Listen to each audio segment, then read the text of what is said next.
हरिपुरा की पूरी सरदारी को हाथ जोड़ के प्रणाम करता हूं, नमन करता हूं।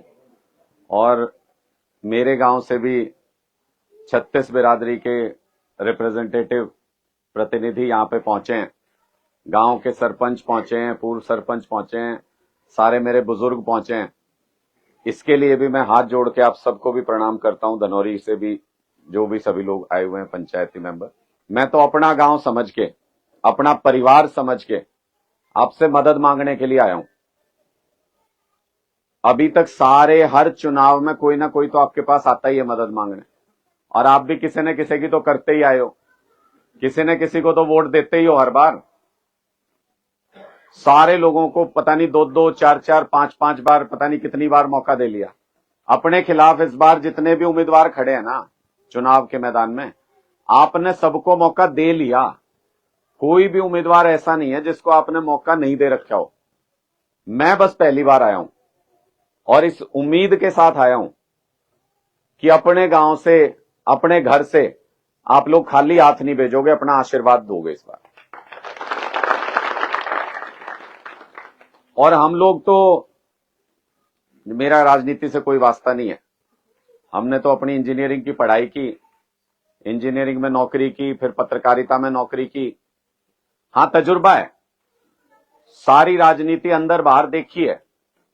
सारी बड़ी पार्टियां राष्ट्रीय स्तर पे, नेशनल लेवल पे, इनके बड़े बड़े नेता, कैसे क्या प्लानिंग होती है, कैसे पार्टियां चलती हैं, कैसे सरकार बनती है और कैसे गिरती हैं। 15-20 साल तक मैंने पूरे हिंदुस्तान में मीडिया की कवरेज की है। जितने बड़े चैनलों के नाम आप जानते हो, आज तक, जी न्यूज, न्यूज 18 इंडिया, जितने बड़े चैनलों के नाम आप जानते हो, सब में काम करके आया हूं। मैनेजमेंट के लेवल तक काम करके आया हूं और उसके बाद नौकरी छोड़ के आया हूं। लाखों रुपए की तनख्वाह छोड़ के फिर सेवा करने के लिए आया हूं आपके बीच में। बाकी सारे राजनेता जितनों को भी आपने आज तक परखा है, या जो भी इस बार भी चुनाव के मैदान में, वो राजनीति मजबूरी में करते हैं ज्यादातर लोग। मजबूरी का मतलब कि भाई बाकी कोई काम नहीं, परिवार में यही चला आ रहा है, तो उसी नाते से अपना राजनीति करते आ रहे हैं। मैं राजनीति मजबूरी में नहीं कर रहा, मैं अपनी मर्जी से कर रहा हूं।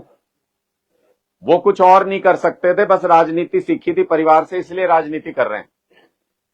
हम तो सब कुछ करके आए हैं। नौकरी मैं करके आया, इंजीनियरिंग की पढ़ाई मैंने की, पत्रकारिता मैंने कर ली, पॉलिटिकल साइंस में एमए मैंने कर रखी, 2-2 एमए हूं मैं। सारे काम करके लाखों रुपए की नौकरी कर रहा था, अपना परिवार पाल पोस रहा था, आराम से ठीक चल रहा था काम। पर अपने इलाके की जो हालत है वो नहीं देखी गई। बार बार ये सवाल सामने आ जाता था कि अपने इलाके के बच्चे जमीन बेच बेच के विदेश जा रहे हैं, जमीन बेच बेच के विदेश जा रहे हैं बच्चे। हम कई बार कह तो देते हैं कि बच्चा विदेश चला जाएगा, कुछ कमा लेगा, लेकिन आपने कभी सोच के नहीं देखा अपनी हालत क्या हो जाती है।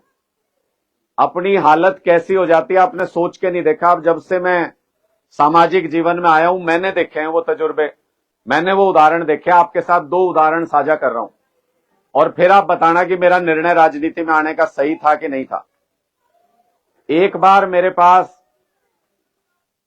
एक पिता का रोते हुए फोन आया। फोन पे गिड़गिड़ा रहे थे, रो रहे थे बुरी तरह से।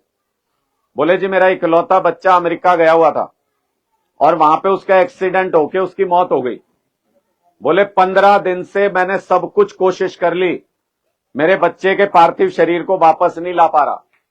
मेरी बस एक आखिरी इच्छा है, मैं आग देना चाहता हूं अपने बच्चे के शरीर को, मेरी मदद कर दो। फोन पे गिड़गिड़ा रहा था मेरे सामने, मेरे को रोना आ गया बात सुन के। 7 दिन लग गए हमको भी, हमने अपनी टीम लगाई, यूएस में बात करी, 7 दिन हमको लग गए पार्थिव शरीर को वापस लाने में। 21 दिन बाद अपने इकलौते बच्चे को आग दे पाया वो पिता। ऐसी हालत हो जाती है जो हम विदेश भेजते हैं अपने बच्चों को। और एक जगह गोड्डा मोड़ने गया हुआ था, बैठने गया हुआ था, वहां मैंने पूछा कि भाई कहां है इनका बेटा। बोले जी इनका बेटा तो विदेश में है, एक बुजुर्ग की मौत हो गई थी। बोले इनका बेटा तो विदेश में है। मैंने कहा फिर आग किसने दी।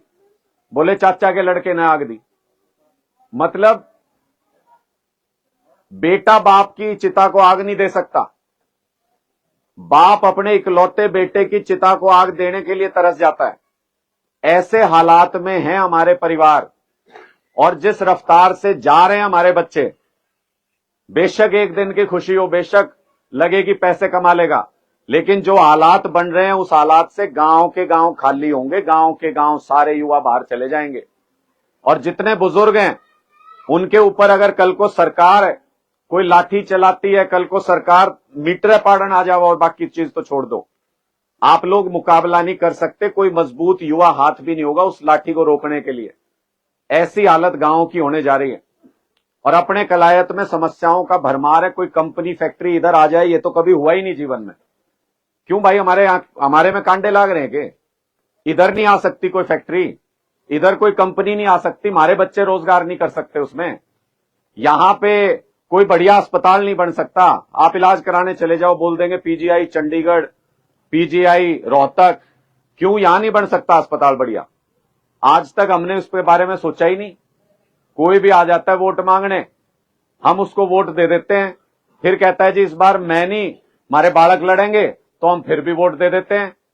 कभी ये सवाल दिमाग में आया ही नहीं, भाई काम तो हो ही नहीं रहा, 30-40 साल से काम तो हो ही नहीं रहा, जहां थे वहीं खड़े हैं।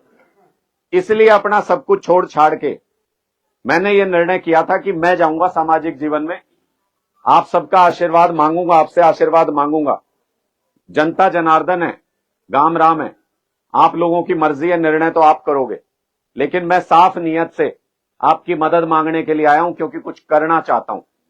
और इतना भी पंचायत के बीच में हूं, अधिकार देके जा रहा हूं आपको इतना कि अगर 5 साल तक 24 घंटे आपके बीच में नहीं रहा और आपके सारे काम नहीं कराए, अगली बार गांव में घुसूं जूत मार के निकाल देना, इतना अधिकार देके जा रहा हूं आपको।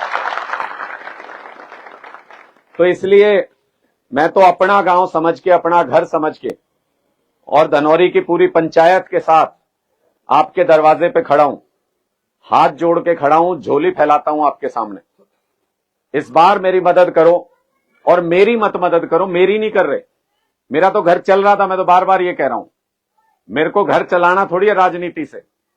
मेरी मदद मत करो, अपने बच्चों की मदद करो, आने वाले भविष्य की मदद करो। ये जो हमारे बच्चे हैं इनके लिए आगे का रास्ता खोलो। मैं तो पूरे हरियाणा में कहीं से भी चुनाव लड़ सकता था, मेरे को तो पार्टी के निर्णय करने थे टॉप में बैठ के, मैं तो पूरे हरियाणा की 90 की 90 सीट से कहीं से भी चुनाव लड़ सकता था। यही क्यों चुना? क्योंकि अपने यहां पे कभी सरकार आई नहीं, अपनी कभी नहीं आई। कभी हमने सिरसा की सरकार बनवाई, कभी रोहतक की सरकार बनवाई, अपने यहां नहीं आया कभी भी राज। और राज नहीं आया तो उसका नतीजा भी भुगत रहे हम।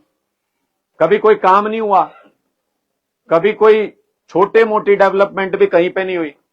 इसलिए मैं तो इस उम्मीद के साथ आया हूं, सारे मिलके चलेंगे, रल के चलेंगे तो अपना राज आ सकता है। मैं आपको ये उम्मीद देने के लिए आया हूं।